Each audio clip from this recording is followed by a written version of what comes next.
গরুর মাংসের ভর্তা কে কে খেয়েছেন?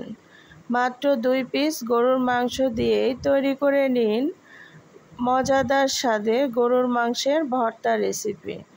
যদি কেউ এই ভর্তা তৈরি করতে না পারেন, তাহলে আজকের ভিডিওটি আপনার জন্য। আজকে আমি তৈরি করে দিব মাত্র 2 পিস মাংস দিয়ে গরুর মাংসের ভর্তা রেসিপি। এখানে কিছু উপকরণ নিয়েছি। আমি গরুর মাংসের টুকরা নিয়েছি, ছোট ছোট টুকরা করে নিয়েছি 2টা আর একটা বড়। তো এগুলো উপরের অংশটা ভালোভাবে উঠিয়ে নেবেন যেন চর্বি বা হাড় না থাকে। আর নিয়েছি পেঁয়াজ, একটু জিরা, আদা, শুকনো মরিচ, রসুন আর নিয়েছি কাঁচামরিচ। এখানে মরিচের পরিমাণটা যে যেমন খাবেন দিয়ে নেবেন।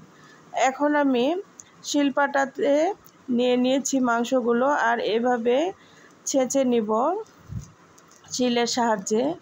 একটু এভাবে ছেঁচে নিলে মাংসটা দ্রুত সেদ্ধ হবে।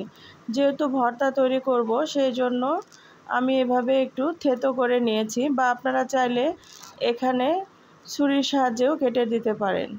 তো এখন আমি এই মাংসগুলোকে লবণ আর হলুদ সঙ্গে কিছু তেল দিয়ে মেখে পানি দিয়ে জাল করে নিব। তো আমি এখানে হলুদ দিয়ে দিয়েছি আধা চামচের মতো, আর লবণ দিয়েছি 1 চামচ, আর এখানে দিচ্ছি সরিষার তেল। আপনারা চাইলে এখানে সয়াবিন তেলও দিতে পারেন, তবে সরিষার তেল দিলে ভর্তার টেস্ট অনেকটাই বেড়ে যায়। এর কারণে আমি সরিষার তেল দিয়েই আজকের এই ভর্তাটা তৈরি করব। হাত দিয়ে মেখে নিলাম সবগুলো উপকরণ।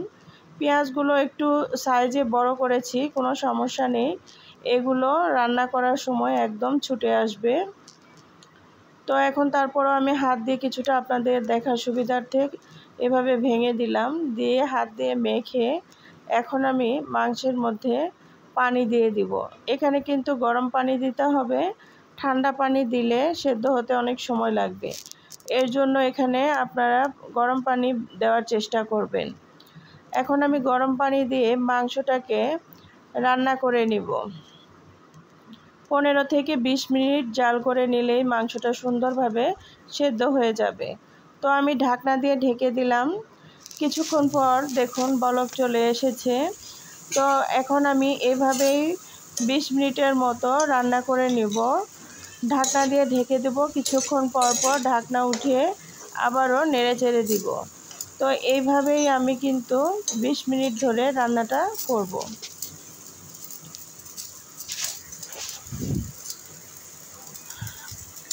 কুরবানির ঈদের আগে এবং পরে গরুর মাংসের রেসিপির কিন্তু শেষ নেই। সবাই চ্যানেলে অনেক রকম গরুর মাংসের আইটেম দিয়েছে, তো আমি আপনাদের সঙ্গে এই ভর্তার রেসিপিটি শেয়ার করলাম। জানি না আপনাদের কতটা ভালো লাগবে। যদি কারো ভালো লেগে থাকে, তাহলে অবশ্যই আমার চ্যানেলটিতে যারা এখনও সাবস্ক্রাইব করেননি, প্লিজ আমার চ্যানেলটি সাবস্ক্রাইব করবেন।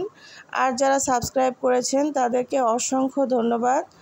ভালো লাগলে অবশ্যই লাইক, কমেন্ট করবেন এবং বন্ধু এবং পরিবারের সঙ্গে শেয়ার করবেন। তো পানিটা আমার একদমই শুকিয়ে এসেছে। আমি এখন এইভাবে কিছু সময় ধরে জাল করে নিব। এভাবে তেলের মধ্যে একটু ভেজে নিলে ভর্তাটা খেতে একদম অনেকটাই ভালো লাগবে। তো আপনারা চাইলে কিন্তু এই ভর্তাটার সঙ্গে কিছুটা লেবুর রসও দিতে পারেন, তাহলে ভর্তার টেস্ট আরও বেড়ে যাবে। তো আমি এইভাবেই আরও কিছু সময় তেলের মধ্যে ভেজে নিব। এতে করে ভর্তার মধ্যে একটা সুন্দর ফ্লেভার আসবে।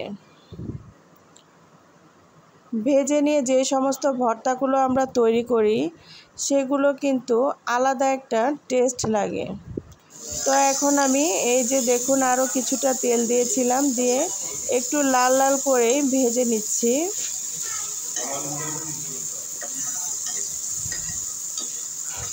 আর কিছুক্ষণ নেড়ে চেড়ে আমি চুলাটাকে বন্ধ করে দেব। তো মাংসগুলো আমার খুব ভালোভাবে সেদ্ধ হয়ে এসেছে।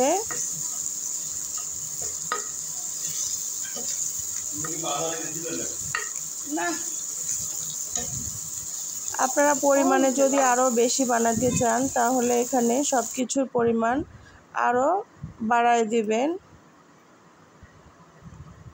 এই যে দেখুন মাংসটা সুন্দর সেদ্ধ হয়ে এসেছে।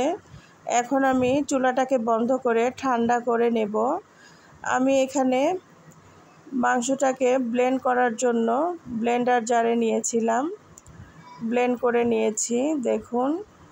এখন আমি কিছুক্ষণ নেড়ে চেড়ে আরও কিছুটা সরিষার তেল এখানে ব্যবহার করব, কাঁচা সরিষার তেল ব্যবহার করছি। তো ফাইনালি আমার ভর্তাটা একদম রেডি। এই যে দেখুন এরকম হয়েছে। যদি আপনারা শুকনো মরিচ বেশি খেতে চান সেক্ষেত্রে ভর্তার কালারটা আরও সুন্দর আসবে। এখন আপনাদের পরিবেশন করে দেখাবো। এই যে দেখুন মাশাআল্লাহ কত লোভনীয় লাগছে।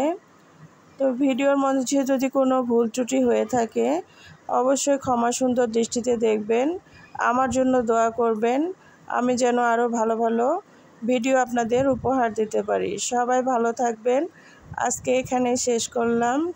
আল্লাহ হাফেজ।